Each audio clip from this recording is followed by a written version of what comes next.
నంద్యాల జిల్లా ఆత్మకూరు పట్టణం Rahmat Nagar union bank పక్కన ఏహెచ్కే క్లినిక్ నందు డాక్టర్ ఏ షహీఖాన్ మాట్లాడుతూ సీజనల్ వ్యాధుల పట్ల అప్రమత్తంగా ఉండాలని, మంచినీటి కాలుష్యం వల్ల జాగ్రత్తగా ఉండాలని, మా క్లినిక్ నందు ఎక్కువగా చిన్నపిల్లలకు వైరల్ హెపటైటిస్ కాలేయ సమస్య వలన ఇబ్బంది పడుతూ ఉన్నారని అన్నారు.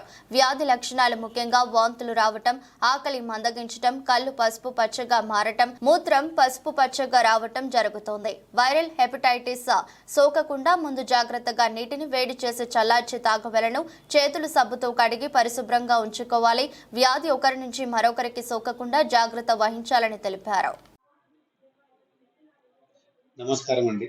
నా పేరు doctor Shafi Khan, paediatrician, Atmakur clinic, AHK clinic. దీంట్లో ముఖ్యంగా ఈరోజు మాట్లాడదలుచుకుంది ఏమనగా, ఈ మధ్య తరచుగా పిల్లలు ఎక్కువగా పసిరికల వల్ల వస్తున్నారు మా క్లినిక్కి.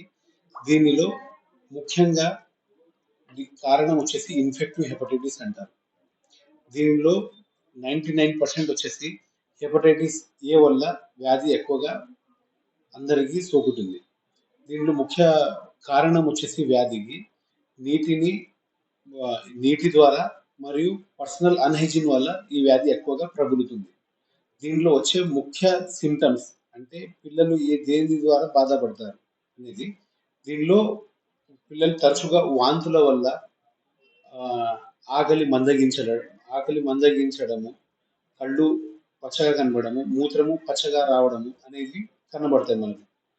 దీనిలో ట్రీట్మెంట్ పరంగా చూస్తే హెపటైటిస్ ఏ అనేది సెల్ఫ్ లిమిటింగ్ డిజీజ్.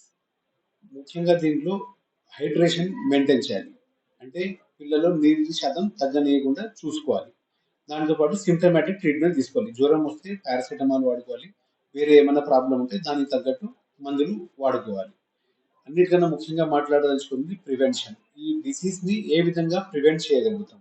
ఈ డిసీజ్ ఒకరి ద్వారా మరొకరికి unhygienic water, unhygienic hand sanitising, bathroom వల్ల స్ప్రెడ్ అవుతుంది.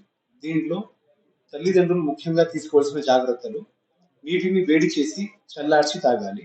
పర్సనల్ హైజీన్ అంటే హ్యాండ్ వాష్ తరచుగా చేయించుకోవాలి తినే ముందు. బాత్రూమ్స్ నీట్గా మెయింటైన్ చేసుకోవాలి.